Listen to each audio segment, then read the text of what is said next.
Hey, what's up? This is T-Dub Jackson with you again. Looking a little scraggly here. I'm getting ready for a big 3-day weekend, and just thought I would do read you a couple more letters. And I'm thinking about calling this the Help Me T-Dub.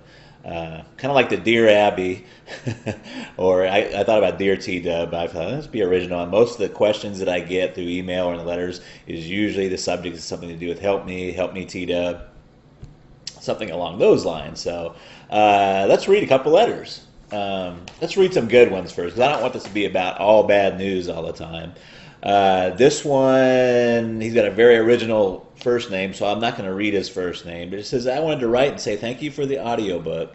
I bought it 24 hours ago. I've been listening to it all day, and it's changed my outlook on my whole situation. Honestly, at the time, I was desperate for something to make me feel better and was convinced this was a scam. I can tell you I have not even read the book because the audio material is fantastic. Each time I start to get down about things, I listen to one of the chapters, and I feel like I can move on with my life. That's a great letter. He's talking about the audio book. It's an add-on. You get the textbook, and if you want the audio book, you can get that as well. But that's what he's listening to. Let's do another one here right quick. This one's really short. It's from Tommy. His subject is Hell Yes. It says, TW, I got my wife and kids back. I do not know how to tell you thank you. Please get back with me. I got so much happiness in me. You help if you need my help. I will tell everyone. Then it says, Tommy, P.S. I tell my story to everyone. Tommy, that's great, and that's why I'm doing this. So let's get on to a question from one of my customers, and I'm hoping this will help you out. Okay, this one is from Rob, and Rob's subject line says, Bought book, used strategy, and guess what? A little after 2 weeks, my ex called me. I hope I handled it well, but I don't know. We had a nice, light conversation for about 45 minutes. Yikes. We'll get to that. She basically asked me how things were going and said she just called to see how I was. How do I interpret this? I'm now going to wait another week and call her and ask her if she wants to meet. Is this the right strategy? Thanks, Rob. Rob, this is kind of a common situation and kind of goes along with people making some common mistakes. And what happens is, and don't feel bad because it's normal to feel this way. What happens is you start making some headway. Your ex starts to call you, or they're coming around because you're pulling now instead of pushing, and they start coming towards you. But then it goes into you get too excited, and I have a name for this. I can call it premature reconciliation. That's premature reconciliation. So, for example, you were talking about in your letter that you talked to her for 45 minutes. That's way, way too long. Way too long. When you get if they call and they catch you off guard and you don't catch the caller ID, you always want to be friendly. You can say, hey, it's great to hear from you. I'm like so busy, I don't have a whole lot of time to talk. Maybe at some point we can get back together and chat and stuff, but I don't have a whole lot of time to talk right now. And you really cut that conversation short. And the same thing, what happens a lot with a lot of folks is their ex will start to call and text message them again, and they do a lot of texting.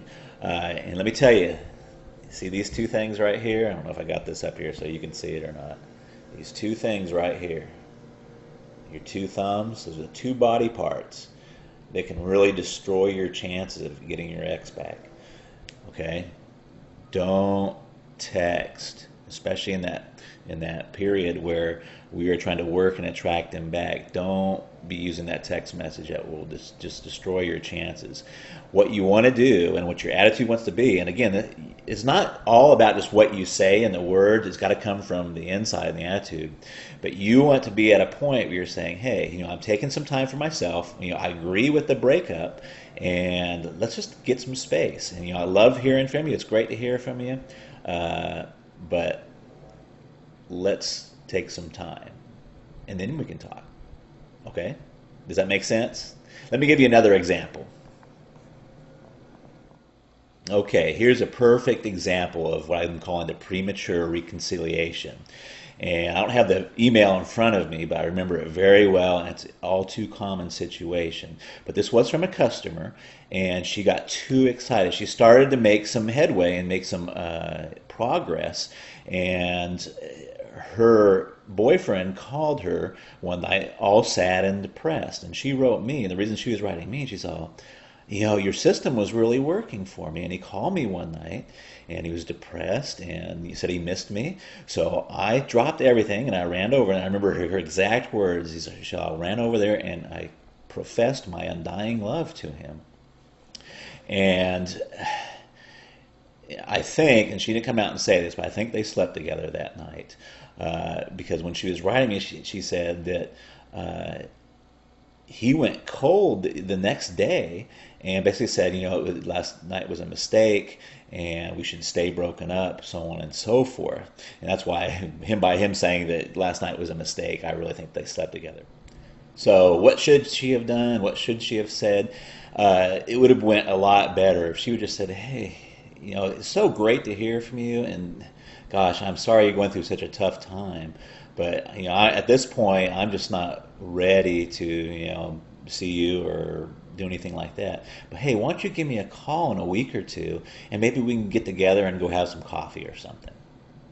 You see, that would have been way more powerful. That would have been way more pulling. And he would have thought about her for a week or two, and she would have been in his thoughts and mind, rather than her going back over there and professing her undying love, which is just not going to work. And she was a little upset with me because she said your system started to work, but then it just went all haywire.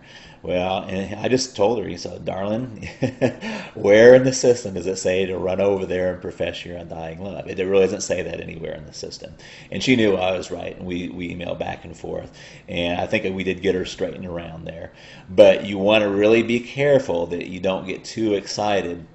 In the system, there are very powerful techniques and methods for them to get them to call you and to start pursuing you. But you have to be careful of the premature reconciliation. So, don't talk to him for 45 minutes on the phone. Don't let these two body parts ruin your chances there. Be cool, be aloof, let them chase you a little bit. Always be a little bit hesitant. If they call you up, that 2 weeks that goes by, if he calls her up and says, hey, you said to call you up in a couple of weeks, let's go have coffee. Always be a little unsure. Maybe, that kind of sounds good. When would you like to do it?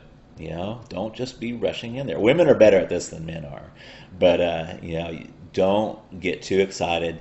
Don't fall victim to premature reconciliation. If you don't have a copy of Magic of Making Up, I would just like to very gently nudge you to click the link underneath there. And it really does work. It's not a scam. And I am very involved in trying to help folks get their exes back, and save families and save relationships. Great talking to you, and stay tuned for the next edition of Help Me T-Dub. Thanks.